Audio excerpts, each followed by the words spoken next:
अस्सलाम वालेकुम नाज़रीन, जैसा कि आप सब लोग जानते हैं, इमरान खान साहब को साइफ़र केस में 10 साल की सज़ा हो चुकी है।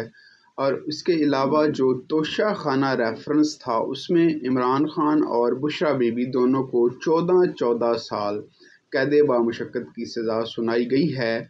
जिस तरह से ये दोनों केसेस चले, इनके ट्रायल्स, बल्कि मैं कहूँगा मिस ट्रायल्स जिस तरह से हुए, वो पूरी कौम के सामने हैं। लम्हा ब लम्हा सहाफ़ी हमें ख़बर देते रहे कि अडयाला जेल में होने वाली समातें जो हैं उसमें किस कदर जो है बर्क रफ्तारी के साथ केसेस को आगे बढ़ाया गया। स्टूडेंट ऑफ लॉ की हैसियत से और एक प्रैक्टिशनर की हैसियत से मैंने कोर्ट्स में देखा है कि उन केसेस में भी इतनी जल्दी नहीं की जाती जिनको एक रेड फाइल लगा दी जाती है। रेड फाइल लगा देने का मतलब ये है कि ये एक डायरेक्शन केस है, इसको जल्द अज जल्द ख़त्म किया जाना है। और उसके लिए भी डायरेक्शन एक सेशन कोर्ट, अगर सिविल कोर्ट में आपका केस है तो सेशन कोर्ट या हाई कोर्ट से आपको एक डायरेक्शन आती है कि इस तारीख तक इस केस को ख़त्म करना है। तो फिर उसमें जो है वो बर्क रफ्तारी के साथ जज की कोशिश होती है कि जल्द अज जल्द इसको अंजाम तक पहुंचाया जाए। लेकिन इन दोनों केसेस में कोई ऐसी डायरेक्शन मौजूद नहीं थी कि जिसमें इसको एक डायरेक्शन केस बनाकर चलाया गया। दोनों केसेस में जो मुल्ज़मान हैं उनके जो जरा का हक है उसको सलब किया गया। साइफ़र केस में तो स्टेट काउंसिल मुकर्रर कर दिए गए एक्यूज़्ड के कौंसल्स के होते हुए भी।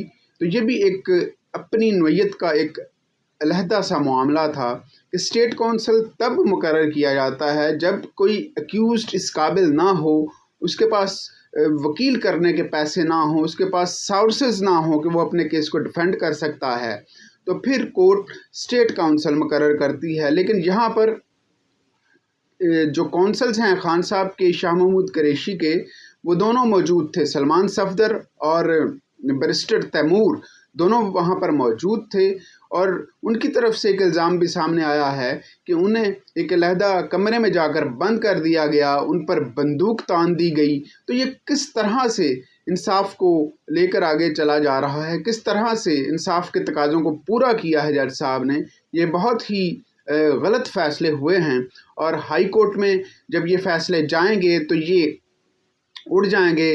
बैरिस्टर सलमान सफदर ने तो यहाँ तक कह दिया है कि 10 साल की सज़ा 10 सेकंड्स में और 14 साल की सज़ा 14 सेकंड्स में ख़त्म हो जाएगी। इंशाल्लाह हमें पुरुम्मीद रहना है।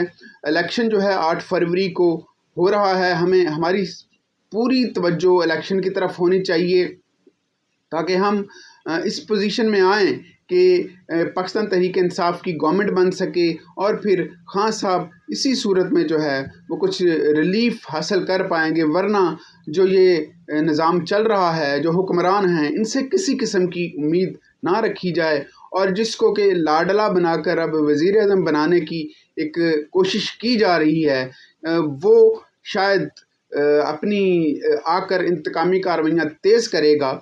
तो हमें उसका रास्ता भी रोकना है और उसका रास्ता रोकने का सिर्फ़ और सिर्फ एक ही है, और वो है आपके वोट की पर्ची। जोक दर जोक घर से निकलें। 8 फरवरी को इमरान खान के उम्मीदवारों को कामयाब करवाएं और इस मुल्क के बेहतरी के लिए सोचें। शुक्रिया।